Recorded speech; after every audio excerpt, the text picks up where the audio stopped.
우리는 보이는 것에 따라서 보이는 것대로 행하지 않고 믿음으로 행하고 살아야 인생을 올바로 살아갈 수가 있습니다. 아브라함은 믿음으로 행하고 보는 것으로 행하지 않았기 때문에 믿음의 조상이 될 수 있었다. 우리 고린도후서 한번 찾아볼까요? 고린도후서 5장 7절 말씀입니다. 자, 시작. 이는 우리가 믿음으로 행하고 보는 것으로 행하지 아니함이로다. 우리가 하나님과 함께 살 수 있는 방법은 오직 믿음을 통해서다라고 하는 것입니다. 하나님 중심으로 인생을 살아가야 되는데 하나님과 함께 with God, 하나님과 함께 살 수 있는 방법이 뭐냐? 그게 바로 믿음을 통해서다라고 하는 것입니다. 그런데 인생이라고 하는 것은 쉽지 않죠. 믿음은 우리가 보고 듣고 냄새 맡고 맛보고 만져서 느끼는 그 신체의 오감과 이성으로 이해할 수 없는 그 초월적인 것이다. 여기에 문제가 있는 것입니다. 믿음이라는 게 어디 맛집 찾아가서 맛있는 거 먹듯이 이렇게 딱 어떤 느낌이 온다든가 맛으로 냄새 맡고 맛으로 느껴지는 것이 아니라 그 인간의 오감과 이성으로 이해할 수 없는 것이다. 초월적인 것이다 라고 하는 것입니다. 그렇기 때문에 우리가 감각과 지식을 통해서 하나님을 알려고 한다면 실패하게 돼요. 우리 주변에 그런 사람들 많습니다. 자기 그 느낌대로 또 자기가 공부를 많이 해가지고 나 박사다. 그래서 어떤 지식을 가지고 하나님에 대해서 논하고 기독교에 대해서 비판하려고 하는데 그런 사람은 실패합니다. 우리가 아브라함을 가리켜서 믿음의 조상이라고 하는데 이 아브라함은 믿음으로 행하고 보는 것으로 행하지 않았기 때문에 믿음의 조상이 될 수 있었습니다.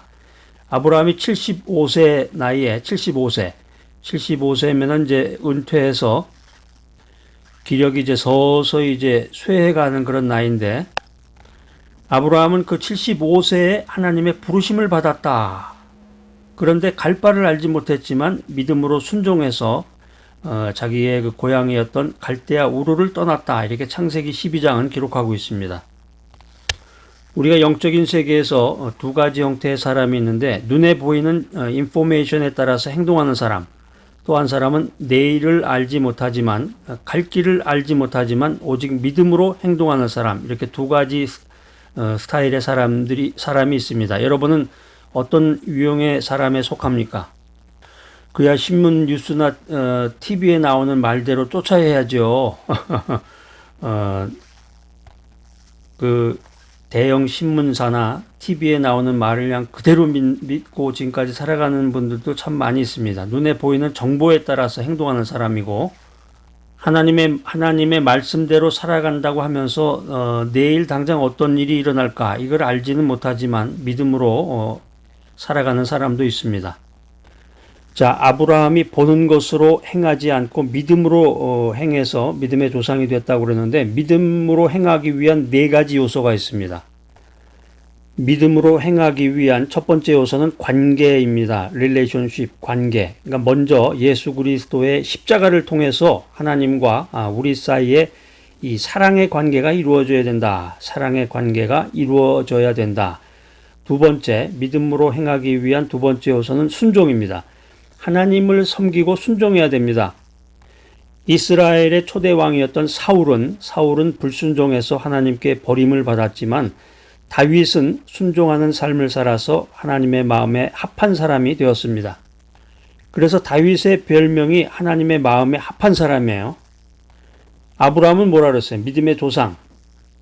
다윗은 하나님의 마음에 합당한 사람. 여러분의 별명은 뭡니까? 믿음 생활할 때 여러분은 사람들이 여러분을 뭐라고 부를까요? 저 집사님, 저 장로님, 저 권사님은 눈에 보이는 정보에 따라서 요리조리 아주 그냥 잽싸게 행동하는 사람이야. 아니야, 저분은 내일을 알지 못하지만 항상 기도하고 항상 말씀 가운데서 순종하며 믿음으로 행동하는 사람이야. 사람들이 평가한단 말이에요. 믿음으로 행동하기 위한 세 번째 요소는 확신입니다. 우리의 새로운 신분과 직분을 분명히 알고 확신해야 됩니다. 우리는 예수님의 은혜로 구원을 받은 왕같은 제사장이요 천국의 백성이다. 이렇게 성경은 우리들에게 말하고 있습니다. 믿음으로 행하기 위한 네 번째 요소는 인도하심입니다. 하나님의 뜻을 따르고 성령님의 인도하심을 받아야 모든 일을 믿음으로 행할 수 있다. 여러분 이 사실을 기억하시고 눈에 보이는 대로 그냥 사람들이 많이 모이는 곳으로만 찾아갈 것이 아니라 정말 믿음으로 행하고 보는 것으로 행하지 않는 그런 믿음의 사람이 되시기를 바랍니다. 우리가 인생 살면서 신앙생활하면서 보이는 것에 따라 행하지 않고 오직 믿음으로 행하며 살아야 되겠습니다. 그럴 때 우리의 인생 가운데서 기적이 일어나는 것입니다. 홍해가 갈라지고 오병이어의 기적이 일어나고 우리 작은 인간의 어리석은 두뇌로 전혀 예상하지 못한 하나님의 은혜가 충만히 우리의 삶 가운데서 일어나는 것입니다. 단지 눈으로 보이는 것으로 행하지 말고 믿음으로 행해서 그리스도의 영광을 나타내는 귀한 인생을 살아가시기를 축복합니다.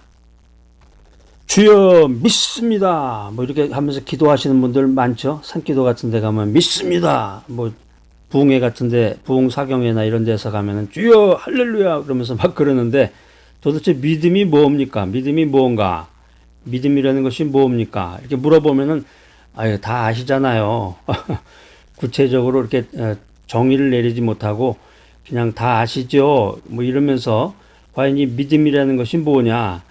히브리서 11장 1절로 2절 말씀 한번 찾아보겠습니다. 신약성경 히브리서 11장 1절로 2절 말씀.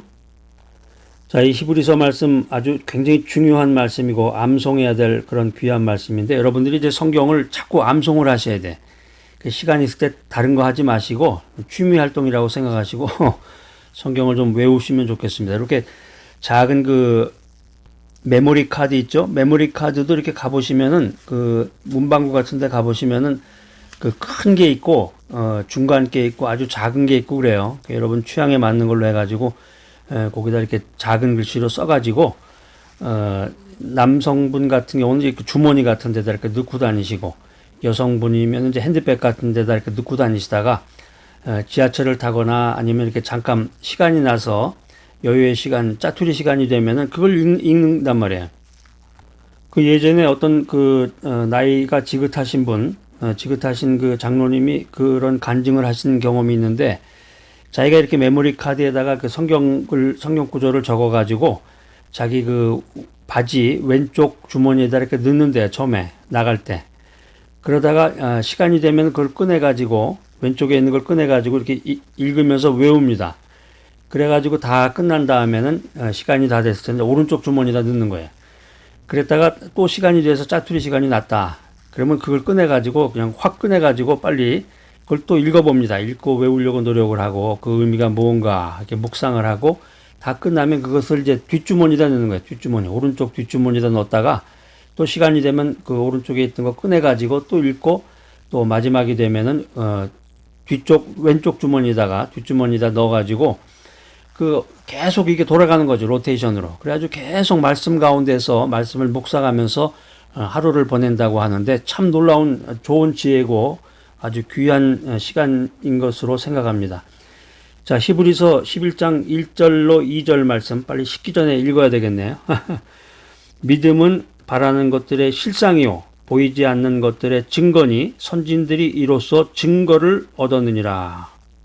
이 믿음이라는 것이 우리 인간의 육신적인 눈으로는 보이지 않는 마음의 실체를 말합니다. 하나님과 인간과의 관계에서 이 믿음은 절대적인 그런 조건에 해당이 되는 것인데 히브리서 11장 6절에 보면은 믿음이 없이는 하나님을 기쁘시게 하지 못하나니 하나님께 나아가는 자는 반드시 그가 계신 것과 또한 그가 자기를 찾는 자들에게 상 주시는 이심을 믿어야 할지니라.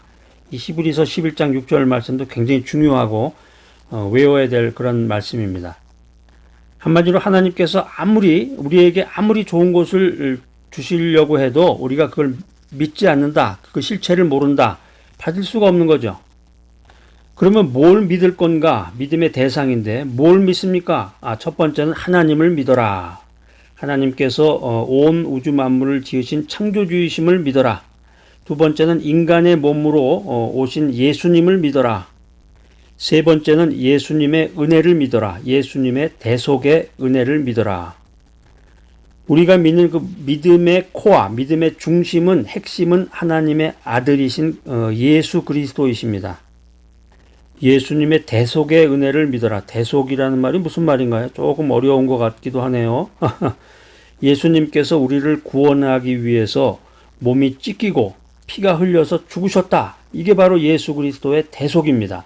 이 은혜, 이 대속의 은혜, 이것이 바로 우리 믿음의 근거가 되는 것입니다. 자, 믿음의 대상, 무엇을 믿을 것인가? 네 번째는 하나님의 말씀인 성경을 믿어라.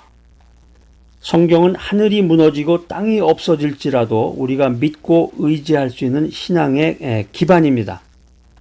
우리가 하나님 중심으로 믿음으로 행하며 인생을 살기 위해서는 성령님의 도우심을 구해야 됩니다. 성령님께서는 우리가 하나님의 말씀과 이 영적인 세계, 초월적인 영적 세계를 깨달아 알 수 있도록 가르쳐 주시고 도와주시고 계시해 주십니다.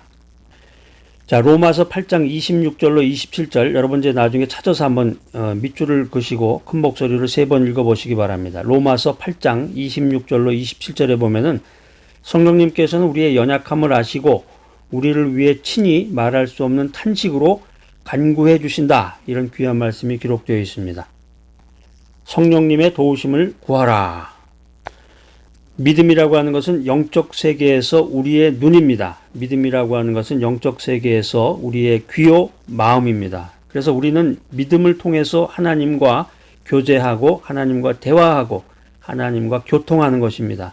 그리고 믿음의 손으로 하나님의 손을 꽉 붙잡고 이 인생을 살아나가야 되는 것입니다. 자, 오늘 이 귀한 메시지 들으신 여러분들, 이 믿음이라고 하는 것이 말씀과 기도와 성령님의 은혜 속에서 자라나는구나. 이것을 믿고 깨달아서 항상 말씀을 가까이 하고 기도하는 여러분 모두가 되시기를 간절히 기대합니다.